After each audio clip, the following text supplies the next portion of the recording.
clausura de la jornada que hemos hecho esta semana sobre la traducción, organizada por la Fundación Manuel Ortega y la Universidad de Córdoba, con la colaboración del Ayuntamiento de Córdoba. Entonces, para clausurar esta mini jornada sobre la traducción, hemos visto oportuno que nos acompañará hoy María Micó, que recientemente ha publicado un libro sobre la comedia, que es un libro de Dante, que es traducido, y creo que es importante la presencia suya aquí por muchas razones que después, a lo largo de la conferencia y al final, si se produce el diálogo, creo que es importante y merece la pena que nos acompañe para ilustrarnos sobre este tema, ¿vale? Muchas gracias y lo dejo con Juan de Dios, que es un profesor y director de Idioma de la Universidad de Córdoba, y él el que va a presentar a José María Micó. Gracias, Juan, querido Juan. Les presento a José María Micó, que es poeta, filólogo, traductor y músico. Es catedrático de literatura en la Universidad Pompeu Fabra, es codirector del Máster de Creación Literaria y, por añadir otra pincelada en su labor investigadora, diré que ha dirigido una decena de tesis doctorales. Cuenta con 13 libros de traducción, entre ellos libros de poemas de Ausiàs March, El Orlando Furioso de Ariosto, que se publicó en 2005 en Espasa, posteriormente en Austral en 2017. También cuenta con La vida del maestro Ramón, de Ramón Llull, en Pretextos y Barcino, en 2015. Y en Acantilado ha publicado La comedia de Dante, en 2018. En cuanto a los libros de poesía, contamos con Primeras Voluntades, en Acantilado, publicado este año, donde ordena toda su producción poética.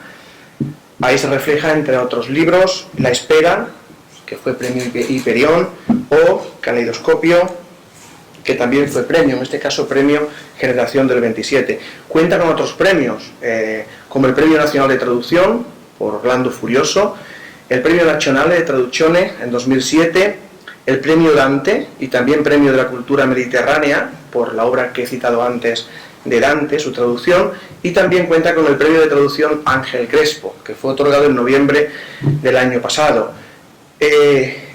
Ha dirigido y coordinado numerosos proyectos de investigación en torno a Luis de Góngora, ha editado y publicado un sinnúmero de libros sobre nuestro poeta, artículos académicos, ensayos, y también ha investigado sobre la poesía petrarquista y la poesía queveriana. Para no robarle tiempo de su conferencia, les diré que el título de la conferencia de hoy se titula La creación poética como traducción del mundo. Muchas gracias. Yo creo que sin micrófono se me podrá escuchar bien, ¿no? Sí, lo haremos sin micrófono. Venir a Córdoba para mí es volver. No es venir, sino que es volver, porque empecé a venir por razones gongorinas cuando era un joven gongorista hace 30 años o más. Ya he perdido la cuenta y luego estuve mucho tiempo sin venir y ahora estoy volviendo por razones guitarrísticas, más bien porque he sido alumno del Festival de Guitarra en un par de ocasiones y por tanto para mí es un placer estar aquí y al lado, bueno, gracias por la presentación a Juan de Dios, pero estar al lado de Juan Pastor es una ilusión un poco especial y él no ha dicho nada, pero... Es que me queda un poco... Sí, se ha quedado bloqueado sí, porque...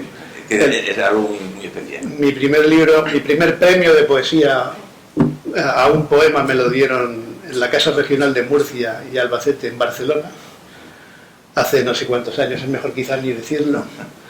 Y bueno, y ahí tuve la oportunidad de conocer a Juan y luego esas cosas de las intermitencias de la vida nos hemos visto de cuando en cuando. Y Borges decía una cosa que a mí me llamó mucho la atención cuando la leí, ¿no? Decía que la amistad es mejor que el amor, porque no exige frecuencia, ¿no? El amor exige frecuencia y la amistad no exige frecuencia.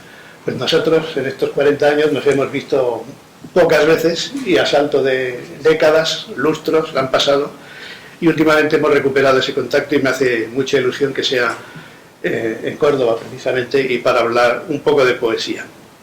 Por tanto, más que agradecimiento a la Fundación Manuel Álvarez Ortega, estoy contento, feliz personalmente y, en fin, no solo gracias a Góngora, sino de volver aquí para hablar un poco de poesía.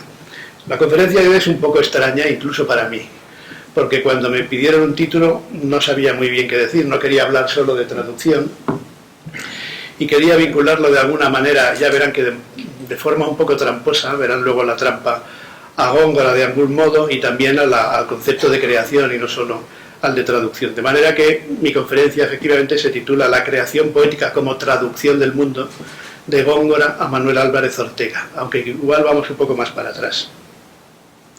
Y parto de una identidad de la que ya les han hablado estos días, la identidad que a mí por lo menos como poeta y como traductor me resulta algo que no necesito ni siquiera defender, pero que a veces comprendo que es difícil de asimilar, ¿no? Para mí, traducción y creación son exactamente la misma actividad.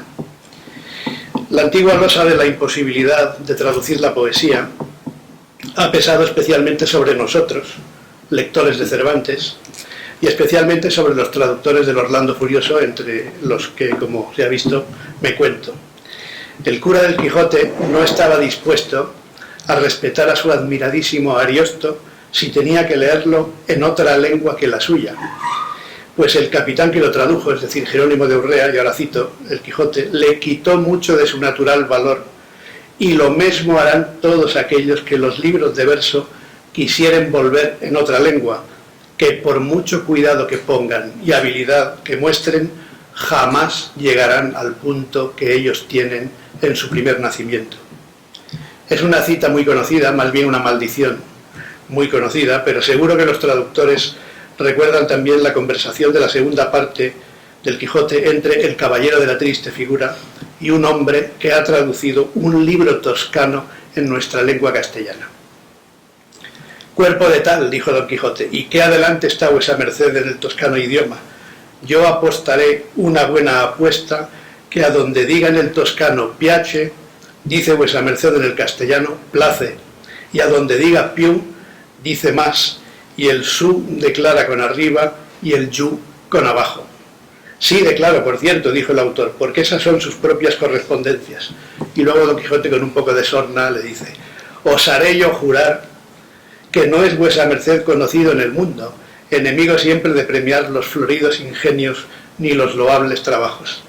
Y el traducir de lenguas fáciles ni arguye ingenio ni elocución, como no le arguye el que traslada ni el que copia un papel de otro papel. Y no por esto quiero inferir que no sea loable este ejercicio del traducir, porque en otras cosas peores se podría ocupar el hombre y que menos provecho le trujese. Don Quijote se hace eco de un prejuicio humanístico contra la traducción de poesía en lengua vulgar, pues deja expresamente fuera, como dignas de todo elogio, las versiones de las reinas de las lenguas, dice, griega y latina.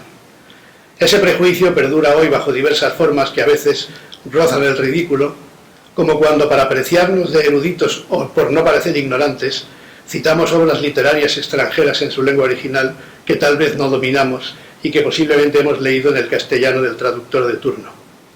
Esta labor es una cosa que cuando me dedicaba a Góngora no hubiera pensado que acabaría diciendo, que parece estar en las antípodas de la investigación filológica monolingüe, que es mi formación y a lo que yo me he dedicado.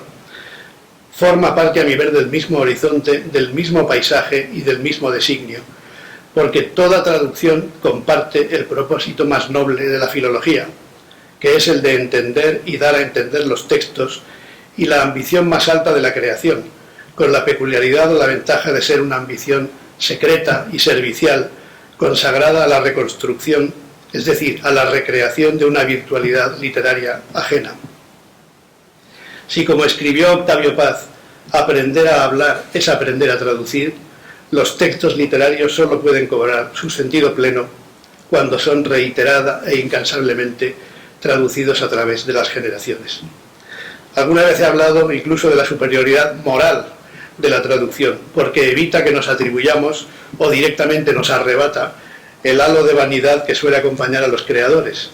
y también porque en el juicio de sus resultados florece la incomprensión o, como dice el tango, la indiferencia del mundo. La belleza de un texto suele asignarse al autor y los defectos se cargan en la cuenta del traductor.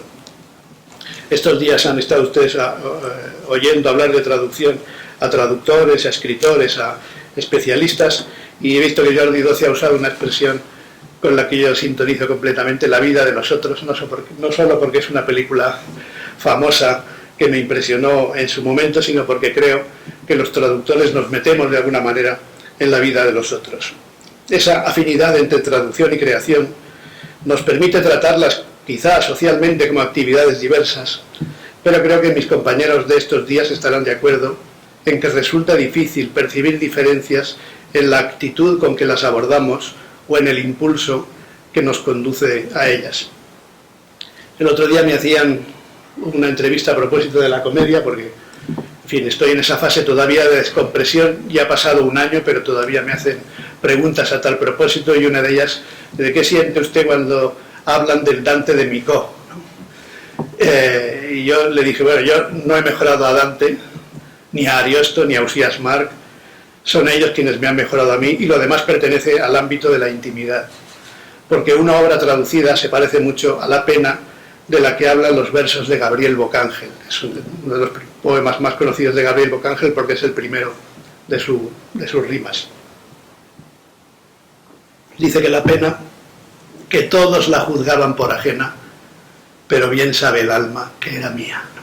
A los que traducimos obras tenemos algo, sentimos de alguna manera que, en el caso de la comedia de Dante, tiene un poco de mí, evidentemente, pero ha sido Dante el que me ha regalado todo lo que quizá en el futuro acabe saliendo, y no ha salido todavía.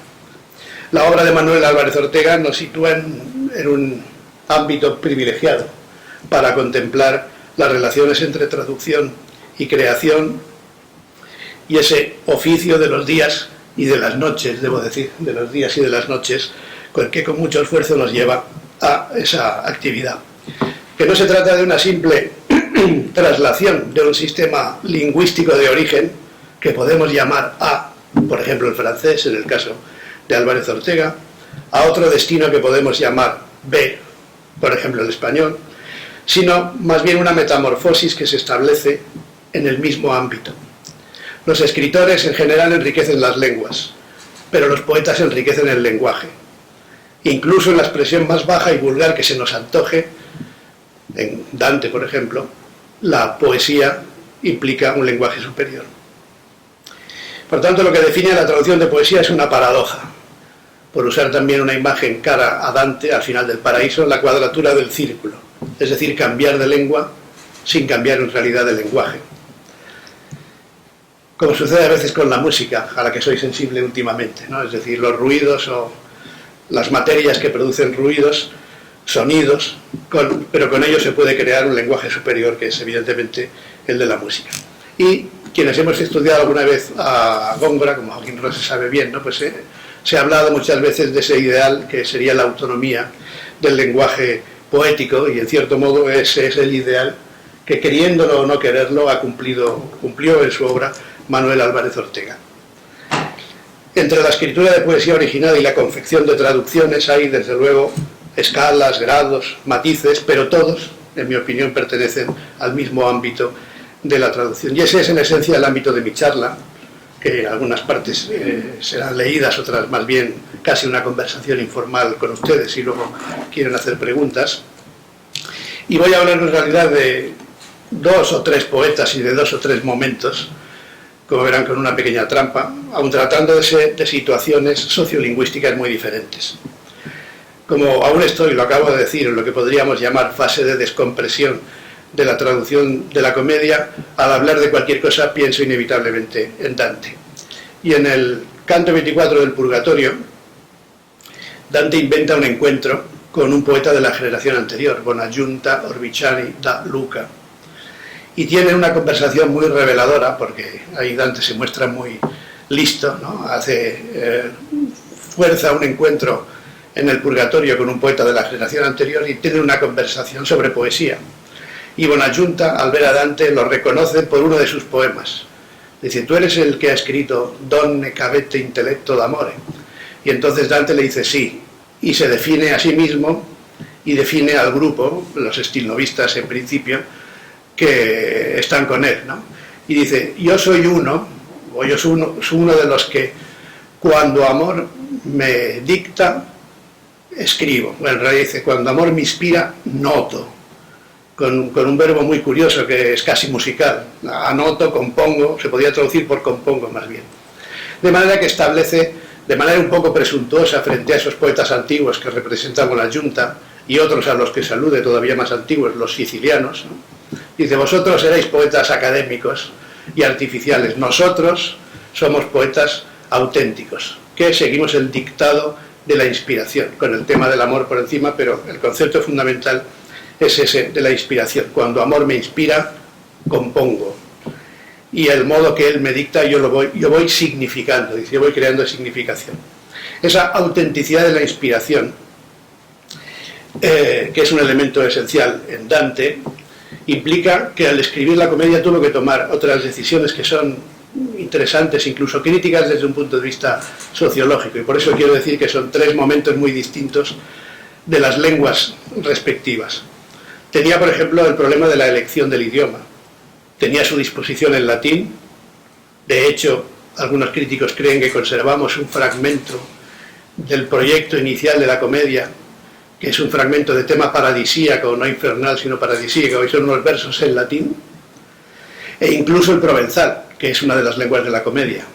Hay un personaje que habla bastantes versos al final de un canto del Purgatorio también en provenzal. Pero no era solo una cuestión idiomática o sociológica o de prestigio de un determinado género, sino más bien un desafío creativo. Para afrontarlo, Dante en realidad tuvo que inventarse una lengua. No le bastaba la que él mismo había definido teóricamente como idónea para el uso literario en el de Vulgaria Eloquentia, otra de sus obras. Y la práctica poética de los autores contemporáneos, incluida la suya de carácter stilnovista, se le quedaba muy corta. Nadie había usado el toscano, hasta entonces, para escribir sobre asuntos tan dispares y tan complejos, ni había tenido la osadía de poner en la misma obra, así se entenderá rápidamente, arrobos místicos y ventosidades. La variedad de registros lingüísticos y de recursos retóricos superaba de facto los límites impuestos a los estilos en la Edad Media y deshacía las fronteras de los géneros. A Pietro Bembo, uno de los grandes codificadores del lenguaje literario renacentista, le gustaban más las ternezas de Petrarca. Tenía debilidad por Petrarca y Dante le parecía un primitivo. Y en sus importantes Prose de la vulgar lingua, 1525, redactó una larga lista de cargos contra Dante por sus atentados lingüísticos y su falta de pureza y elegancia. Aunque no lo parezca, en realidad estoy hablando de Góngora, porque las críticas que recibieron ambos son increíblemente parecidas. En la prodigiosa memoria creativa de don Luis, donde tan fácil y frecuentemente se advierte la presencia de Virgilio, de Ovidio, de Propercio, de Claudiano, de Petrarca, de Ariosto, de los dos Tasos y de otros grandes poetas, no parece haber huellas plausibles ni destellos llamativos del autor de la comedia. Sin embargo, más allá de su obvia y común condición de grandes poetas y de la similar protuberancia de sus apéndices olfativos, Dante y Góngora se parecen en algunas otras cosas que pueden ayudarnos a entender esa especie de comunidad del lenguaje entre los grandes poetas, de los grandes poetas. Dante se quedó fuera de la estética renacentista en buena medida como resultado, sigue diciendo el mismo Bembo, de un deseo de amontonar indiscriminadamente materiales heterogéneos y haber querido, es una de sus frases, di qualunque cosa scrivere che ad animo gli veniva quantunque poco a concha malagevole a caperna el verso, es decir, escribir de cualquier cosa aunque fuese poco adecuada para ser dicha en verso. En una fecha discutida, pero que quizá no sea tan temprana como se ha propuesto tradicionalmente, Machiavelli, que se sabía al dedillo la comedia, dejó en su obra muchas muestras de su aprecio por Dante, pero terció en la discusión de la falta de decoro de Dante en un diálogo sobre la nostra lingua en el que el autor de la comedia no sale muy bien parado. Lo condena sobre todo por el antipatriotismo de su resentimiento contra Florencia, como si para renegar de ella y aumentar la infamia a la sua patria hubiese creado una lengua aberrante y antinatural que no evita la torpeza y el gofo, dice, ni la suciedad, ni el porco, ni la obscenidad, y que ha tomado demasiadas palabras del latín y de los extranjeros. Además de estos cargos por graves perjuicios al decoro del verso y a la propiedad de la lengua, los partidarios de las razones de Bembo fueron añadiendo nuevas censuras y señalando ejemplos vitandos en los versos de la comedia.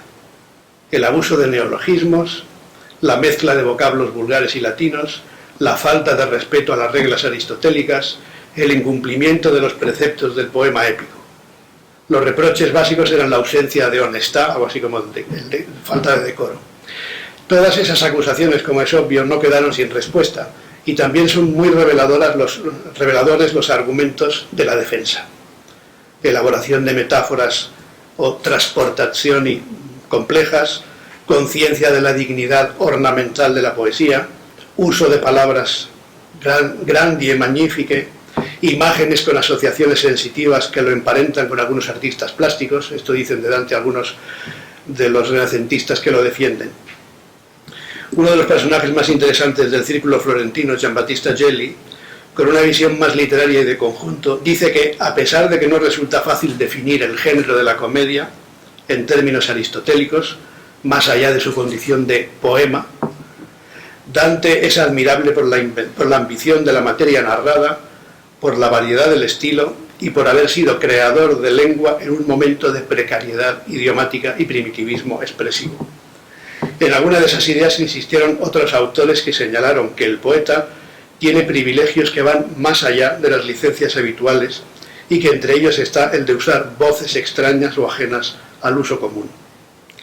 Sin embargo, las acusaciones de oscuridad contra Dante, que se sucedían desde finales del 400, arreciaron cuando se impuso el gusto de Bembo y volvieron al candelero con los discorsi de Tasso y el conflicto entre antiguos y modernos. La obra de Dante, escribió un crítico, no es ni comedia, ni tragedia, ni poema heroico, sino una mezcla, por así decir, o un capricho sin regla y sin forma de acción poética. Y por acercarnos a los años de Góngora solo faltaba la rivalidad entre modernos como Stigliani y Marino, con el abigarrado paisaje de fondo de la épica clásica, la incómoda o equívoca mediación de la comedia, las libertades de Ariosto o los remordimientos de Tasso. Dante, según otros, está lleno de errores geográficos, inverosimilitudes zoológicas, inexactitudes históricas y contradicciones semánticas. Y su oscuridad nace del carácter aberrante o monstruoso de sus demasiado frecuentes metáforas. En definitiva, los comentaristas y los teóricos de la poesía de entonces, y podríamos decir de la de hoy, quizá también, muestran una destacada incomprensión de las leyes más elementales del lenguaje figurado. Un autor, por ejemplo, consideró intolerable una imagen del canto 25 del Purgatorio, al lado del 24 que he mencionado antes, en el que Dante dice una cosa aparentemente tan normal como «con tal cura conviene con tai pasti que la piaga da sezzo si recuscia». Es una forma figurada, dice, con esos alimentos, con ese cuidado y esos alimentos conviene que la herida se vuelva a coser. Esto es lo que se le ocurrió escribir a uno de sus críticos, ¿no? Bueno, y entonces dice, no se puede entender que la herida, es decir, el pecado de la lujuria, porque tiene en cuenta el sentido alegórico del pasaje, ¿cómo se puede volver a coser, ¿no? ¿Y cómo puede volver a coserse con alimentos, ¿no? Y no lo leo todo porque es muy larga la cita. ¿Qué tiene que ver, dice, la herida con la idea de coser, ¿no? Hasta eso se pregunta. Dos cosas que evidentemente la tienen en la medicina y otras, ¿no? Pero aquí, ¿a qué viene mezclar churras con merinas? Viene a decir, ¿a qué viene hablar de una herida y de coser en un contexto como ese? El lector que aprecie la poesía de las soledades y recuerde los aspavientos de los enemigos y los escrúpulos de los mismos amigos de Don Luis, reconocerá enseguida el tono y el temple de las perplejidades antigongorinas, algunas de ellas conocidas y que algunos hemos escrito sobre ellas, ¿no? Por ejemplo, el que no debiera, que le reprocha Salcedo Coronel, o cuando dice que el número de conejos era carga al hombro y asombro, ¿no? Si carga, no, y asombro, dice, Que sea carga, dicen los comentaristas, bien, pero asombro. ¿Cómo se puede asombrar un hombro, ¿no?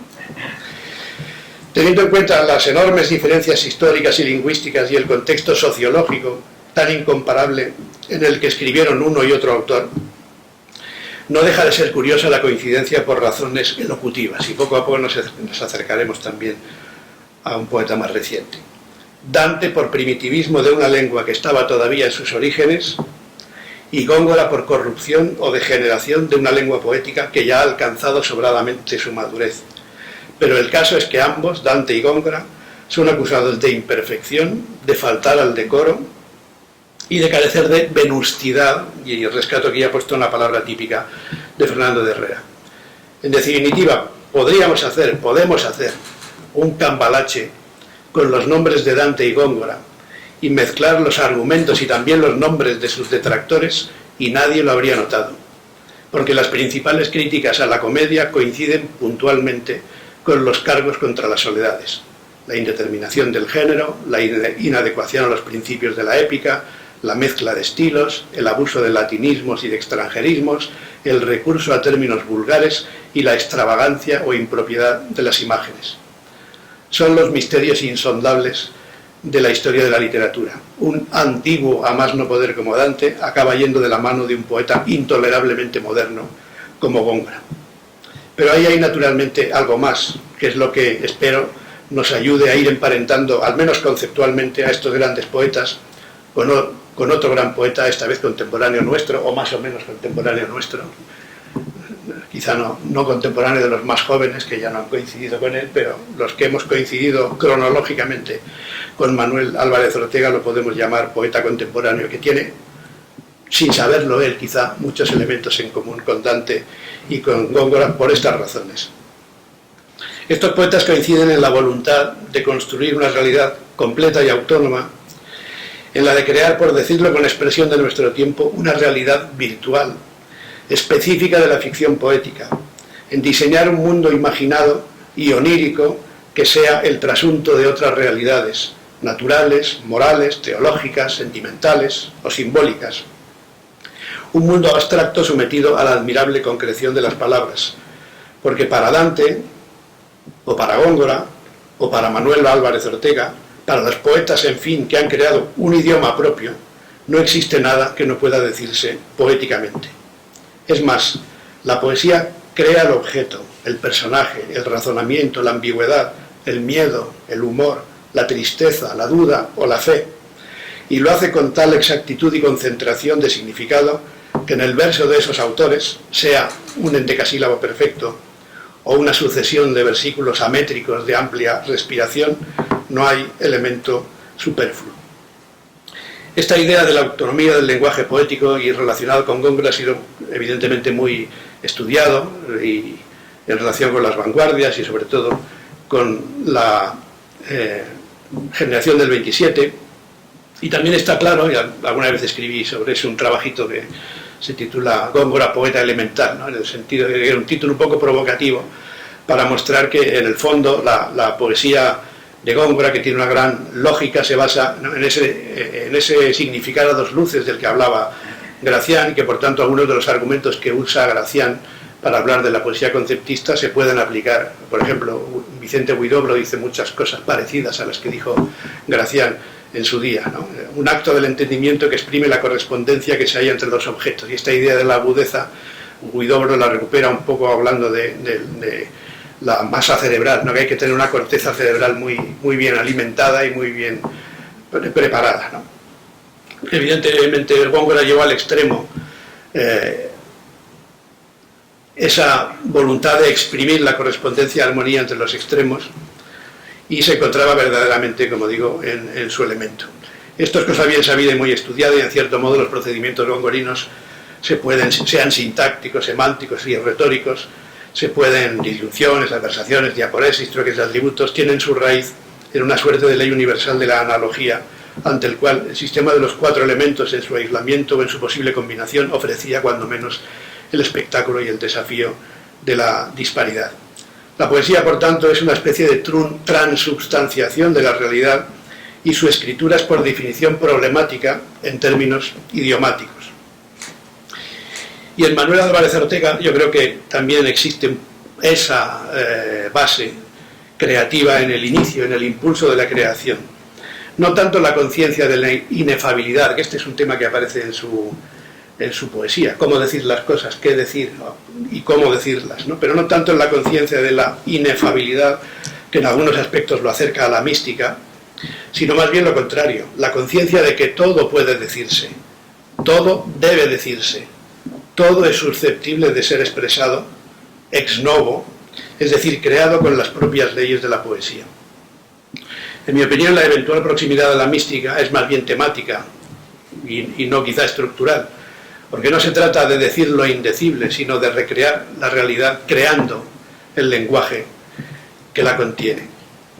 Y ese quizás sea el gran tema de la poesía, por lo menos de los poetas que yo estoy intentando poner en relación hoy, Dante, Góngora y Manuel Álvarez Ortega. Algo que podríamos llamar la tensión de la expresión.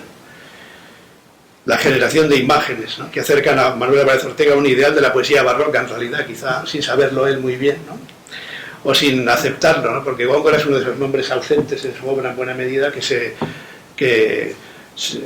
le supone a todo cordobés, se le supone la influencia de Góngora por alguna razón, como a los soldados se les supone el valor, ¿no?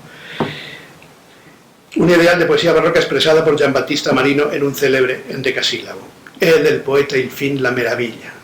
Este es un verso muy famoso, es decir, el fin de la poesía, el fin del poeta, la misión del poeta es el asombro, causar el asombro, la maravilla. El contexto de ese verso es un poco particular porque es un soneto que intercambió con un soneto satírico que escribió contra un rival en una obra rara de Marino que se llama La Murtoleide, contra un poeta con el que coincidió y del que se convirtió inmediatamente en enemigo, ¿no? Pero digamos que ese ideal en cierto modo está presente en estos autores. El canto que no sé decir es el título del primer poema de La huella de las cosas, libro que abre la obra poética de Manuel Álvarez Ortega. En fin, es lo primero que uno lee cuando abre su obra poética. No sé si es su poema más antiguo, pero en cualquier caso el primer poema del primer libro. Y tiene quizá por esa razón una condición inaugural de contemplación o de autoconversación, de monólogo casi, sobre un mundo que se estrena en los versos. Yo no sé decir todo lo que mi frente evoca, pueblo en el sur, tierra mía. No sé decir todo lo que mi frente evoca, pues ante tu imagen mis labios doloridos se hielan y el corazón en medio de tu luz naufraga. Yo quisiera cantar ahora, adormecerte con una canción que fuera brisa y nube, una canción que nadie hubiera oído nunca y solo tú comprenderás. Uno de los primeros lectores de La huella de las cosas fue Victoriano Kremer, a quien creo que se debe atribuir la nota brevísima que en la sección final de críticas y notas de la revista Espadaña salió en el número 36. Y dice: pocas veces como en este libro, el título responde tan adecuadamente al sentimiento que le informa. Huellas de las cosas y de los seres, reposado limo del recuerdo que el poeta remueve suavemente. Y en un verso libre y amplio, cargado de sensaciones, melancólico como la mirada sobre la ciudad amada, esa ciudad abrazada a la vida como una muchacha al amado, el poeta deja fluir de lo hondo de sí los versos sencillamente, sin más aparente esfuerzo que su gráfico registro. Esta expresión final, su gráfico registro, me ha gustado mucho. Me salto solo una línea y media, y esto es todo lo que Victoriano Kremer, ¿no?, escribió en esa primera recepción del primer libro de Manuel Álvarez Ortega. Yo llegué tarde a su poesía. Soy un lector devoto y curioso, pero también caprichoso y no sistemático, y no tengo derecho a considerarme un especialista en la materia. Por aquí han pasado por la Fundación varios especialistas, quizá el más importante de todos en el tiempo, ¿no?, porque fue un devoto de verdad desde los 18 años, ¿no?, fue Jaime Siles, ¿no?, que vio muy pronto, a finales de los años 60, la singularidad de la poesía de Manuel Álvarez Ortega, y que vino aquí además a dar una conferencia, no sé si el año pasado o hace dos. El año pasado. Por tanto, yo no les hablo ni mucho menos como especialista, sino más bien como lector caprichoso de poesía. Y su obra, tan abundante y al mismo tiempo tan recurrente y obsesiva, en su obra abundante, recurrente y obsesiva, lo que más asombra es la coherencia y la unidad y la capacidad de variedad, precisamente, inextinguible en buena medida, de esa inspiración, que no es de variedad de registros, ni de formas, ni de temas, aunque hay formas diferentes y algunos se acercan más a la prosa, otras más a la métrica clásica, pero no es solo variedad de registros, ni de formas, ni de temas, sino riqueza conceptual, profundidad de un vasto repertorio de recursos imaginísticos. Una visión muy completa y compleja del mundo que no excluye, esto es una de las cosas que me llamó la atención en la conferencia, porque también, de Jaime Siles quiero decir, porque las he escuchado con provecho, que no excluye el componente social, ¿no?, que era uno de los prejuicios sobre la obra de Manuel Álvarez Ortega, y evidentemente la realidad política de los años en los que él escribió está presente, y por tanto es también un poeta social. Aunque el corpus, dice uno de los especialistas sobre su obra, Francisco Ruiz Soriano, aunque el corpus de este poeta cordobés se caracteriza por entrar dentro de una vertiente existencial llena de referencias culturalistas que van desde los poetas metafísicos y románticos anglo-germánicos hasta el simbolismo y el surrealismo francés, Álvarez Ortega es el mejor heredero del preciosismo metafórico de la generación del 27, por la exquisitez rítmica del verso, la riqueza temática de talante elegíaco y sobre todo por la brillantez imaginística. De este modo sus composiciones vislumbran el fondo visionario de los surrealistas en temas y motivos, pero bajo el tratamiento personal de los mismos, a la vez que su lenguaje refinado y musical instaura un nuevo ritmo al verso hispánico, acompañado de experimentación, de formas, exuberancia retórica, el empleo de metros y tonos de gran vitalidad y la emoción contenida, que junto a la forma musical y plástica de construirlo, no exenta de complejidad sintética y estructural, hacen de su obra una opción verdaderamente innovadora en la poesía hispánica moderna. Yo estoy sustancialmente de acuerdo con esta descripción general y precisamente me atengo a las palabras de los especialistas porque yo no lo soy. Pero me interesa mucho, como decía en la conferencia o en la charla de hoy, eso que he llamado la tensión misma de la escritura. Y hay muchos poemas posibles a tal propósito, por ejemplo, Habitación nocturna de Tiempo en el Sur, o bien de Desierto Sur, el libro siguiente, Hablas hoy de humildes cosas, que tengo aquí. Y quizás sea bueno que la palabra de Manuel Álvarez Ortega suene también aquí, ¿no? Hablas hoy de humildes cosas, un extraño universo, una capital como un negro sollozo, un océano que levanta sus muelles forestales, sus linternas entre números rotos, entre luces sombrías y redes de tristeza. Cuentas los días gota a gota, rehaces los años que la fiebre, su fría dentadura, terrible va marcando sobre un hombre sin patria, un dios, un río que descansa en la tierra como un fruto maduro. Vives en cada palabra suya, mueres siempre por su tronco de vino y de madera de pronto enloquecido, radiante como un país que vierte su ceniza en todos sus hermanos. A golpes vas cantando igual que un hacha, un martillo, como si despertaras a voces de una muerte marina, llamando pan al tiempo, polvo a todo, nostalgia a la oscura corriente que une dos costas lejanas. Pasas noches midiendo al mar sus olas, navegas por un cuerpo que se apaga en la sombra, cruzas un glorioso espacio, ardiendo apoyas tu cabeza sobre un peso que quieto soporta tu materia. Porque hay algo en la tierra que late, toca sus sonidos vagos y los de lluvia, palabras como agujas, oyes insectos y raíces, hueles un bosque nocturno, una sideral roca, una sima, una marea profunda que crece y todo lo envenena. Pero no olvidas a un rostro que entre los siglos espera, una mano tendida, un pie, una garganta, un ojo, hablas de un cuerpo lejano, un sonámbulo, perdido en un puerto de niebla, en otro mundo. A mí esta capacidad autogenésica del texto, que en realidad tiene pocos elementos, pero se van repitiendo y van creciendo a partir de las primeras palabras del poema, me ha parecido siempre uno de los grandes méritos de Manuel Álvarez Ortega, que en alguna ocasión el Neruda más hermético de Residencia en la Tierra y de algunos poemas, ¿no?, que a partir del primer verso se puede construir todo el poema. Hay que tener la imaginación de Neruda para construir a partir de la primera imagen todo el poema, ¿no? Pero esa idea de recurrencia, de texto envolvente que va creciendo en su misma densidad, y por eso la poesía de Álvarez Ortega es extensísima, porque fin, es una obra muy extensa y no se cansó de escribir, 40 o 50 años de escritura poética, pero variadísima también, aun manteniéndose paradójicamente muy fiel, y por tanto tiene esa idea de reiteración temática, de obsesión, que sin embargo no impide la variedad. Tenía aquí varios poemas o varios fragmentos de poemas, por ejemplo, del libro Sea la sombra, hay algunos que creo que son pertinentes a propósito de esa tensión de la escritura. Como el primero: yo intento decir vida, dar testimonio de cuanto sucede a un hombre solo. Lejano a ciertos rostros me conmuevo si siento entre las manos un hilo de esperanza. Podría no ser yo este trozo de muerte que comparte su pan y su desdicha, pero intento decir vida para alcanzar la orilla que nadie olvida nunca.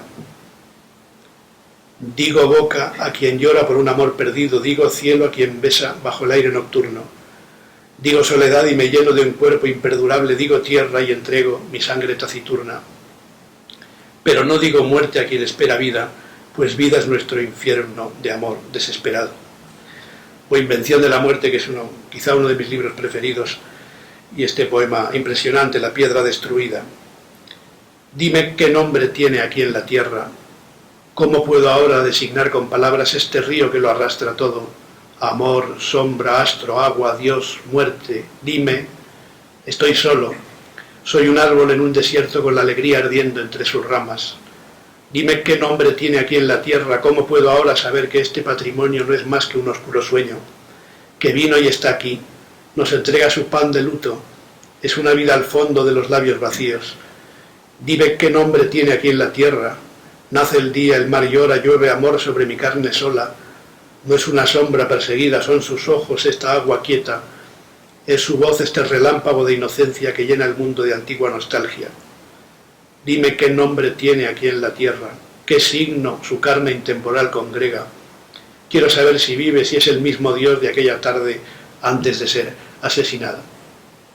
Curiosamente es una poesía muy formalista, a pesar de que no tiene relación con las formas tradicionales ni con las formas fijas de la poesía antigua, pero tiene lo mejor de la poesía moderna, que esto no podía compartir con Dante y Góngora por razones en cierto modo históricas, ¿no?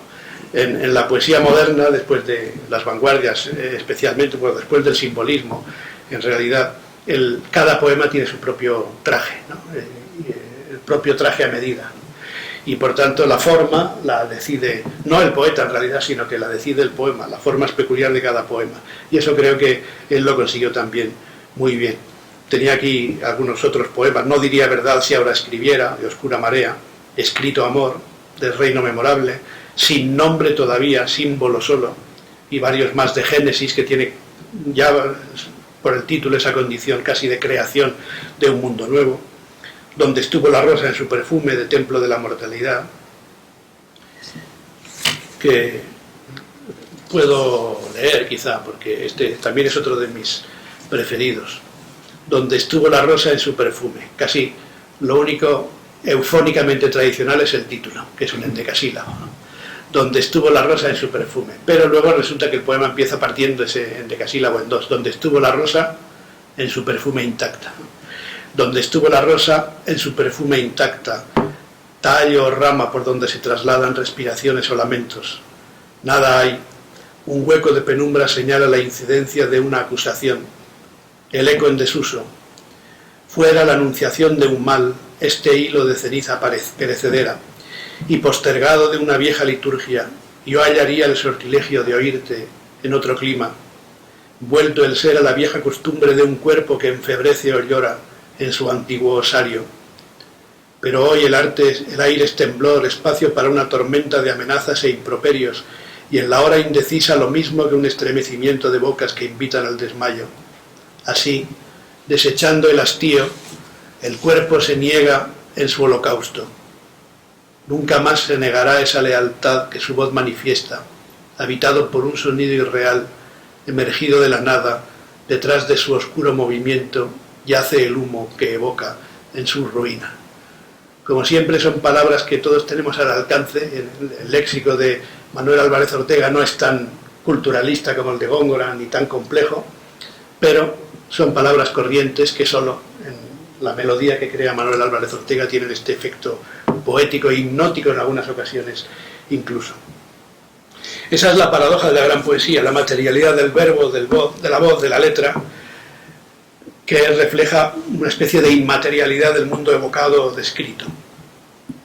Por eso es tan interesante la labor traductora de Manuel Álvarez Ortega, sobre la que habló aquí Andrés Sánchez Robaina. También es muy interesante esa conferencia, porque a mí me había llamado siempre la atención, pero eso, digamos, no como defecto, sino al contrario, como virtud de Manuel Álvarez Ortega, que nunca habló de traducción.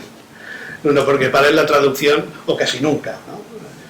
Ni siquiera bajo tortura, porque para él la traducción era algo práctico, ¿no? Es una actividad práctica y no el resultado de una reflexión teórica, ¿no? Y sorprende, ¿no?, que la falta de justificación de sus traducciones que se demuestran sobre la marcha, ¿no? Y esta cita es de él mismo, de Manuel Álvarez Ortega: cuando uno da con un poeta que le dice algo, aunque sea para su propio uso, uno siente la tentación de traducirlo. Así empecé yo con mis poetas de la antología, y ya ve, es de una entrevista esto, lo que en principio fue una especie de divertimento se convirtió en un trabajo que duró 20 años, la antología en concreto, pero luego dedicó a la traducción otros 20 años más, ¿no?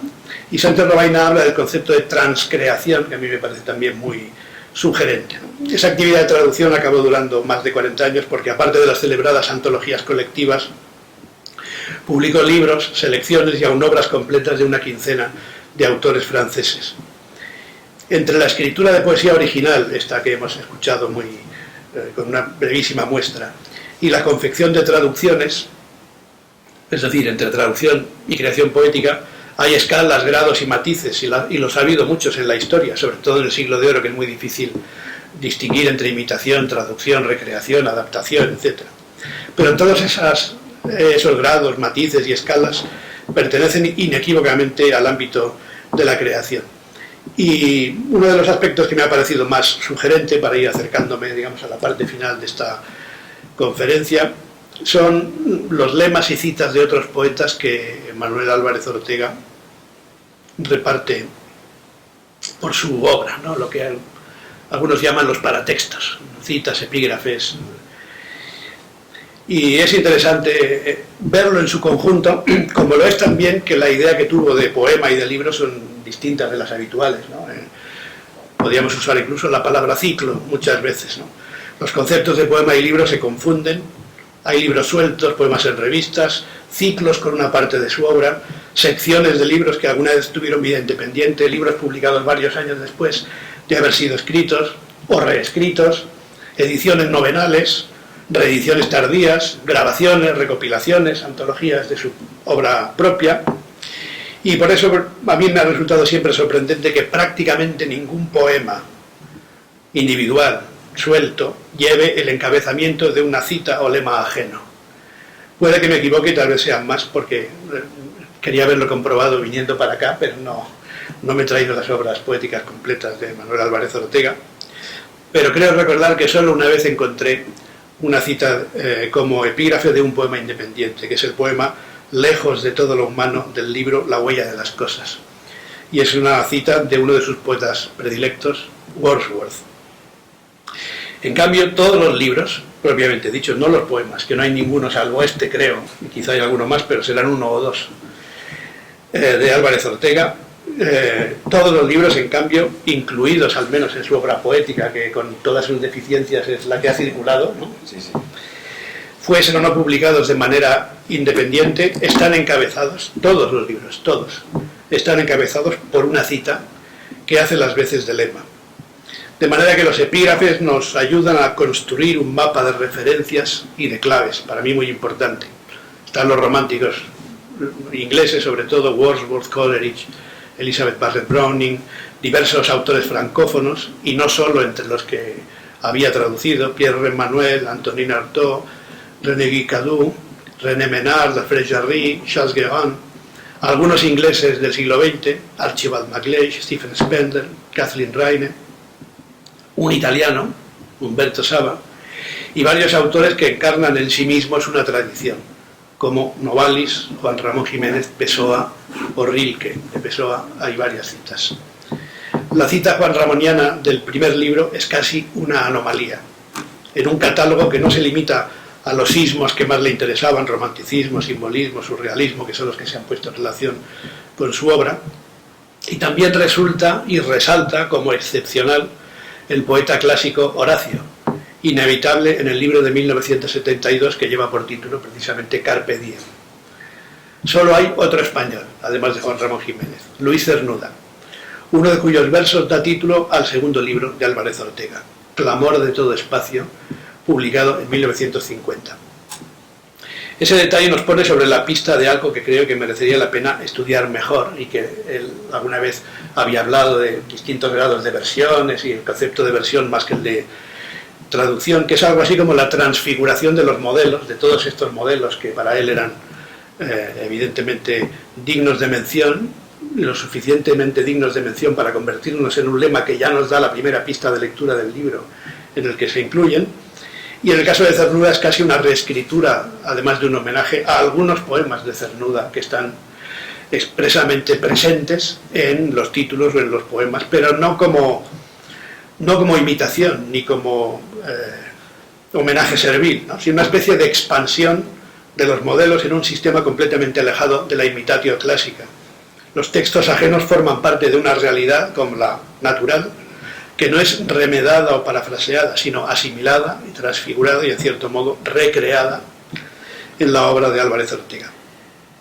Esa capacidad expansiva, en un asombroso alarde de invención poética, sostenida a lo largo de más de medio siglo, es lo que, en fin, es una de las formas con las que yo, como no especialista, digo, intentaría definir la obra de Álvarez Ortega. Esa tensión de la escritura y la capacidad expansiva con el alarde de invención que la sostiene. Y, por ejemplo, logró un compromiso nada fácil entre la llamada poesía metafísica, con su arrastre de muerte y desolación, en cierto modo sublimadas por una capacidad visionaria y por la posibilidad de apostar por la vida en la asunción de la muerte, precisamente. Por eso he dejado para la mención especial su interés por los poetas metafísicos ingleses, algunos tan recónditos como el jesuita Robert Southwell, del que yo no conocía ningún poema, y de hecho en la célebre antología de poetas metafísicos hay solo 2 o 3 poemas de este poeta, o los más conocidos Henry Vaughan, de quien cita varios textos, y sobre todo John Donne, que también es otro de los autores más citados,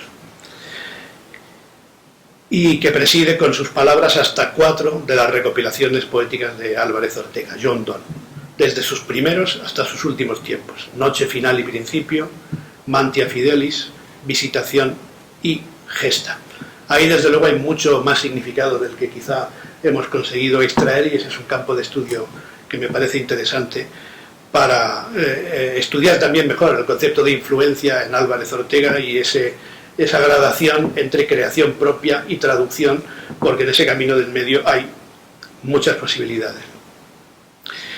Por eso era una expresión que a él le hubiera gustado, porque creo que la palabra más frecuente en su poesía es sombra, la sombra luminosa del lenguaje. Y el lenguaje, que efectivamente es una creación tenebrosa a veces, que se basa en la misma realidad, pero que ofrece luz sobre esa sombra que en definitiva es la vida.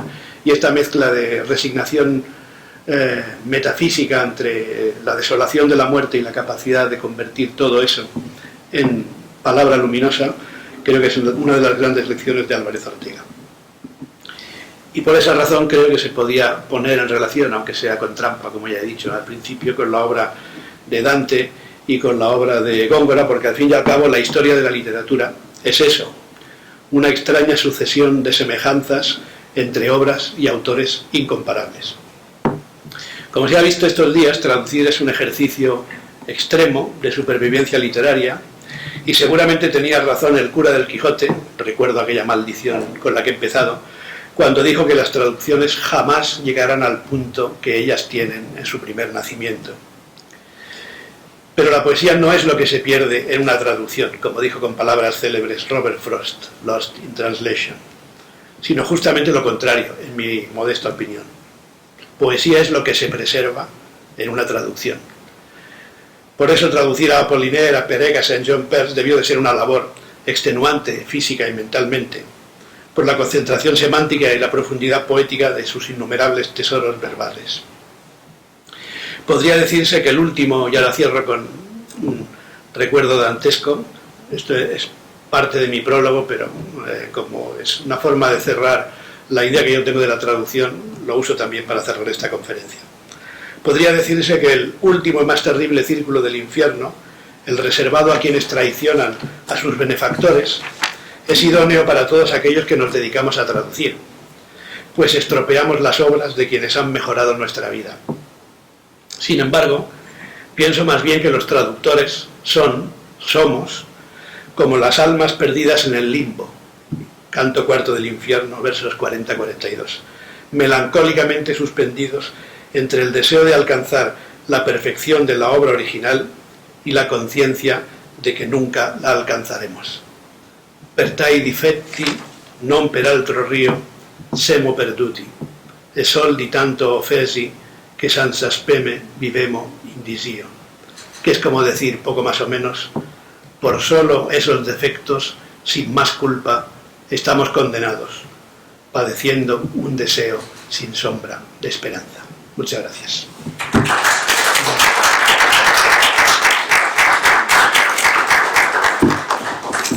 Muchas gracias a José María Micó por esta conferencia. Ahora tienen ustedes la palabra para dialogar, consultar con José María Micó. Si la quieren.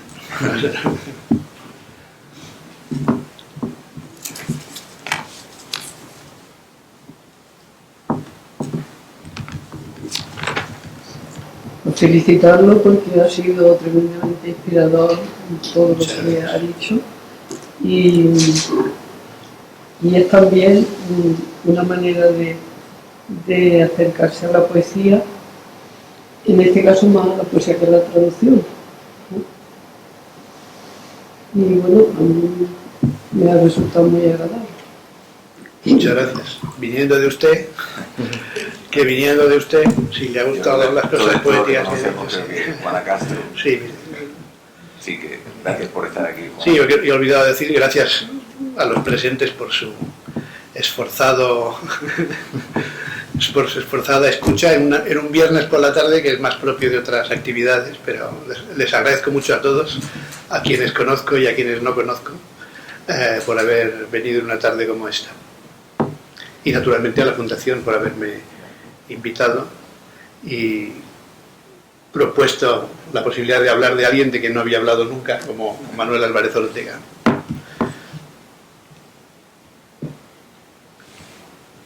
¿Alguna otra intervención que quieran ustedes hacer? Sí, es un resumen perfecto. La tensión y la expansión, sí. Se habrá dicho muchas veces, supongo, ¿no? pero bueno, yo creo que en estos poetas y en Álvarez Ortega son conceptos que vienen muy bien para comprender su originalidad, porque realmente es un poeta muy original en el panorama de la poesía española, y eso Jaime Siles lo identificó muy pronto, ¿no? Y supongo que no se ha reconocido con la intensidad histórica y filológica con la que debería reconocerse, pero su trayectoria es de una originalidad ejemplar. Es lo mejor que se puede decir de un poeta, que es incomparable, ¿no? Y aquí yo he buscado poetas con los que se pueda comparar por razones un poco tramposas, pero yo creo que esa es la base, ¿no? La creación de un lenguaje propio, incluso un lenguaje que implica una forma diferente desde el punto de vista de las estructuras poéticas, no ya solo del estilo, sino de la estructura misma del poema. Hablando de su labor como traductor, en una entrevista reciente que he podido disfrutar, comentaba lo siguiente, que es partidario de traducir a los clásicos con criterios nuevos, es decir, que deja el campo completamente abierto para la actualidad y para la renovación de cualquier traducción. Sí, yo creo que los clásicos para bien y para mal no envejecen, al contrario, ¿no? Se siguen vigentes ahí con independencia de cómo fijemos su texto, pero los clásicos son inmutables, pero las traducciones no, y las traducciones envejecen y cada cierto tiempo conviene traducir a los clásicos, y mi traducción también envejecerá, aunque no nos demos cuenta, envejecerá, porque la lengua cambiará, la lengua literaria, y dentro de unos años, quizá ni siquiera muchos, será necesario volver a traducir la comedia. Y yo creo que esa es otra de las maldiciones que los traductores tenemos encima, ¿no? Si hoy leyésemos, ¿no? Precisamente Cervantes ya criticó una traducción contemporánea del Orlando Furioso, la de Jerónimo de Urrea, que quizá no sea tan mala como dijeron los contemporáneos, porque al fin y al cabo es una traducción literaria hecha con criterios de entonces, pero si la leemos hoy no entendemos nada prácticamente. Es mejor leer directamente a Ariosto. Nos enteraremos más si leemos el italiano de Ariosto que si leemos la traducción de Jerónimo de Urrea, pero porque la lengua ha cambiado mucho, los criterios también, y esa era una idea que yo tenía cuando traduje la comedia, porque, digamos, ya han pasado muchos años y se han hecho otras traducciones en los últimos años, ¿no? Está la de Luis Martínez de Merlo en Cátedra, está también la de Ángel Chiclana en prosa en Austral, está la de Abilio Echeverría también en tercetos, ¿no? Pero estaba sobre todo la de Ángel Crespo, la más famosa, en tercetos, y yo creía que era el momento de usar un criterio distinto, no porque yo tuviera otro criterio, sino porque el camino de la traducción rimada yo creo que ya había dado sus frutos, y desde mi punto de vista el respeto al sentido literal de Dante obligaba o nos obliga al traductor a renunciar a la rima, respetando otras cosas, la sintaxis del terceto, el verso en decasílabo, pero también conviene usar criterios distintos de los usados en traducciones anteriores, ¿no? Y por tanto también los modos de traducir van cambiando, y los clásicos hay que renovarlos también así, traduciéndolos de cuando en cuando.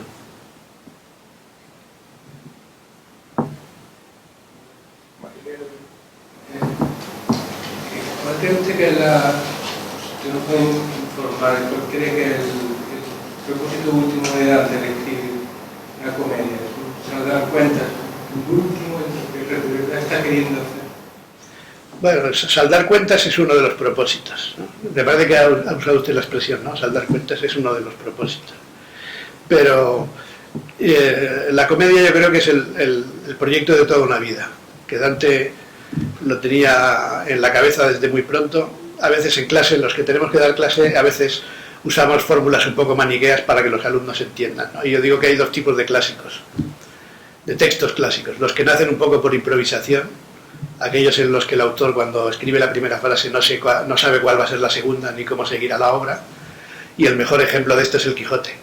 Cuando Cervantes escribe en un lugar de la Mancha, de cuyo nombre no quiero acordarme, no tiene ni idea de la extensión que va a tener la novela. Posiblemente su plan inicial era otro, escribir una novela corta, y el Quijote va creciendo sobre la marcha. También la propia poética del Quijote es así.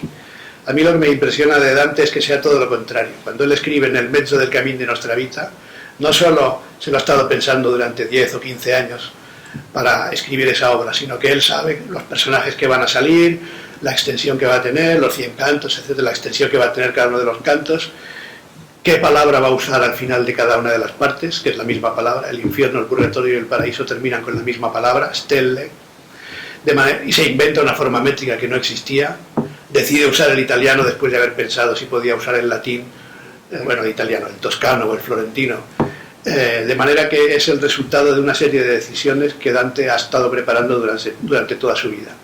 El hecho de que tuviera que escribir en el exilio, y que el exilio sea uno de sus temas, y la reivindicación personal, nos lleva también a eso, ¿no? Pero en el fondo, y es un poco la magia de un texto tan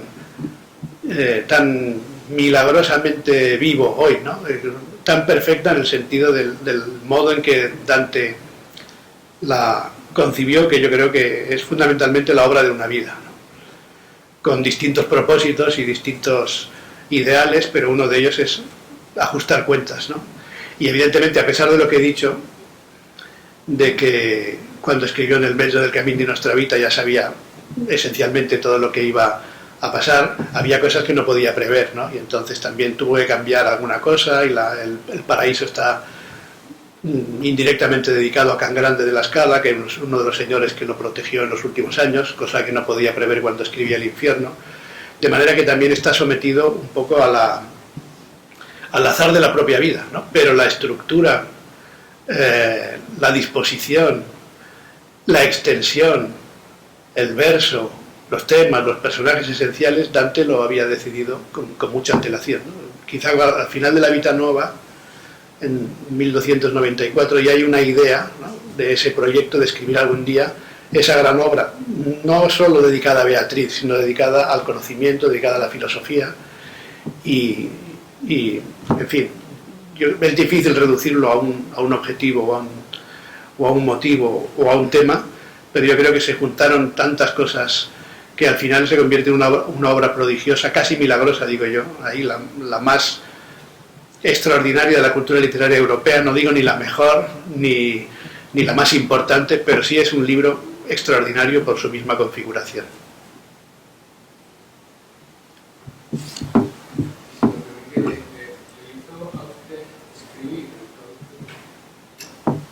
Pues no, más bien al contrario, me ha secado la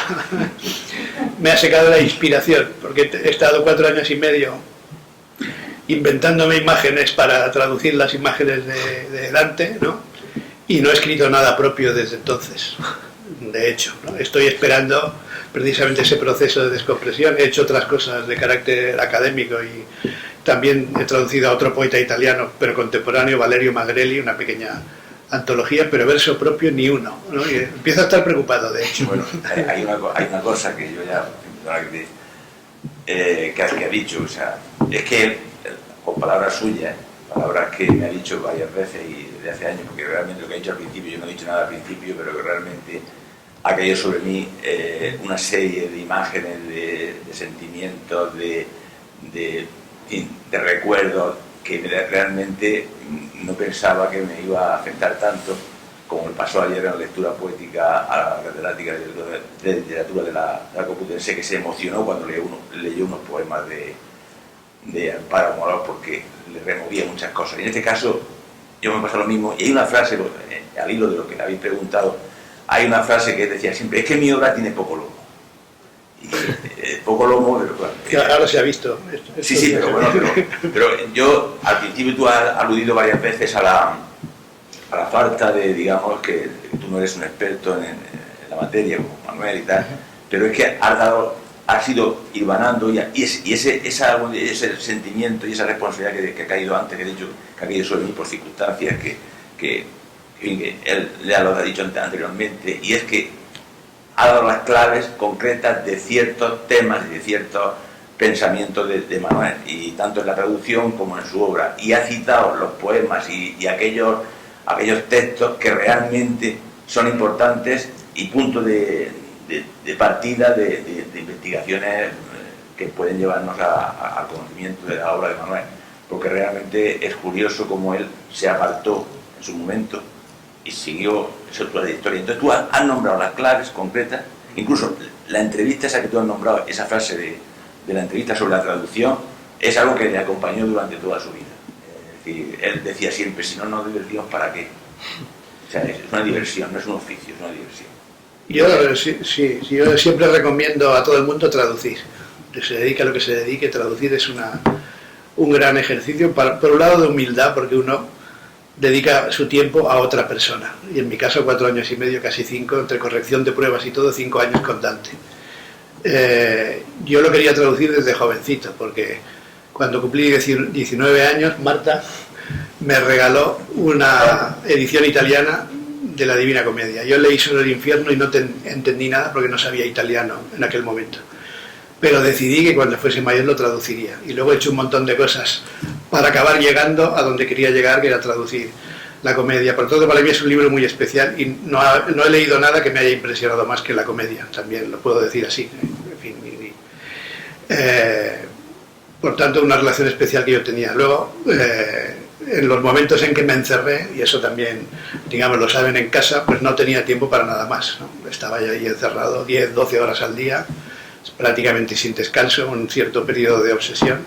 Para más INRI, El Paraíso, que es lo que yo conocía peor, cuando estaba hacia la mitad del Paraíso, murió mi padre en verano, y ese mes de agosto, yo prácticamente en el mes de agosto, encerrado en el pueblo de mi padre porque no había nada más que hacer, me traduje casi la mitad del Infierno, encerrado en 30 días, ¿no? Pero todos los días trabajaba un montón, e iba, en 2 o 3 días tenía un canto, lo revisaba, y así y traduje 10 o 12 cantos del Paraíso, en no versión definitiva, ¿no? De manera que para mí se parece mucho a la inspiración que requiere la poesía. Solo que en este caso la inspiración mía quizá no tenga mérito porque ha sido Dante el que me ha inspirado, ¿no? Y esto lo digo muy en serio, ¿no? Es decir, yo por un lado soy partidario de enorgullecernos porque creamos, no exactamente de cero, pero creamos un sentido y una belleza que, como están en el original, todo el mundo da por hecho que es del autor, ¿no? Pero es una especie de autoría compartida. Y yo creo que las traducciones literarias son siempre eso, una autoría compartida. Y bueno, en fin, yo creo que ahora lo único que ya le he traducido, y en fin, tendré que ser yo que cuando mi traducción envejezca dentro de un tiempo lo vuelva a traducir quizá, ¿no? Pero he hecho de menos ese trabajo de traducción. Como digo, es una actividad melancólica, ¿no? Me pasó ya cuando, de hecho fue más grave con el Orlando Furioso, porque la Divina Comedia es un libro corto en realidad. Son 14.000 versos, 14.500. Pero el Orlando Furioso son 40.000. Cuando acabé la traducción del Orlando Furioso, yo digo, ¿y ahora qué voy a hacer con mi vida? Pensaba, ¿no? Es decir, esa sensación de vacío, no por haber hecho bien el trabajo, sino por el simple hecho de haber conseguido llegar al final. Porque el Orlando Furioso no se acababa nunca, literalmente, y nadie me lo pedía. De hecho, algunos colegas, porque yo entonces tenía que haberme dedicado más directamente a la literatura española, me decían, ¿pero por qué traduces el Orlando Furioso? Si no te va a servir de nada. No, en fin, no lo podrás poner en tu currículum por si cuando, ¿no?, tengas que justificar una cátedra de literatura española, etcétera, ¿no? Pero yo lo hacía por mí, lo hacía básicamente por mí, ¿no? Y en ese sentido, la forma de traducir de Manuel Álvarez Ortega o de los que traducimos en poesía, en realidad también hay que decir con toda honestidad que no es traducción profesional, en el sentido de que si lo hiciésemos como profesión no sería rentable, sería una ruina absoluta, ¿no? Y traducir profesionalmente es otra cosa. Y entonces podemos escoger lo que traducimos y normalmente escogemos las cosas que nos gustan, ¿no? Y que, aunque no nos demos cuenta, nos acaban influyendo, ¿no? Yo creo que tengo la esperanza, vaya, de que cuando me vuelva a poner a escribir mis propios versos, Dante me haya influido lo suficiente como para mejorar mi poesía futura.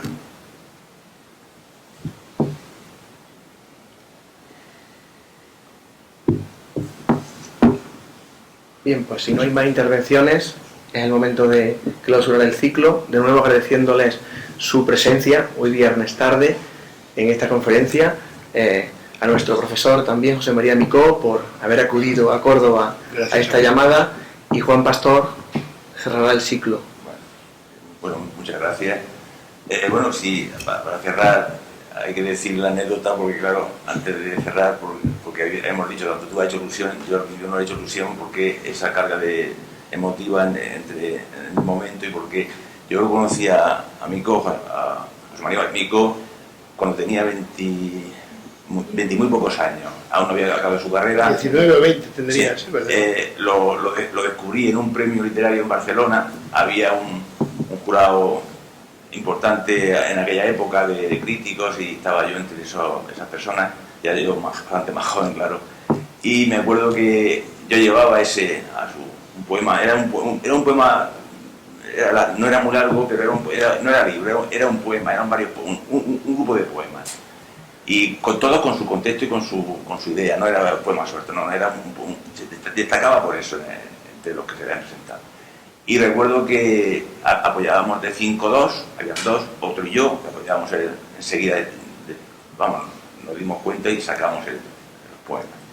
Y me lo querían compartir con otro poeta que yo estaba seguro de que yo era puro ficción de poeta, me refiero, porque era la típica poeta que ponía la Virgen, San José, el Monte Tar, en cada premio iba presentando con el mismo poema a varios premios, que luego se demostró que era así.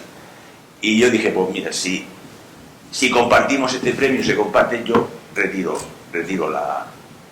mi candidatura. Entonces hubo alguien del jurado que dijo, uno dijo, dejadme que lo lea, y otro dijo, bueno, si Juan apoya eso sí, yo me uno. Y acá ya ganamos 3 y enseguida ganó por unanimidad.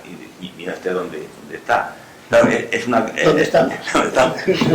Es una carga. Y luego otras connotaciones a lo largo de nuestras vidas paralelas que como ha dicho ella, nos hemos visto, siempre hemos estado ahí, que han surgido, ¿no? Y tratar de mantener su obra completa, en fin, lo que hasta ahora... Que no tiene mucho lomo. No tiene mucho lomo, y realmente había connotaciones que, claro, que emocionan y que te hacen recordar que, bueno, pues que no es en vano lo que estamos haciendo.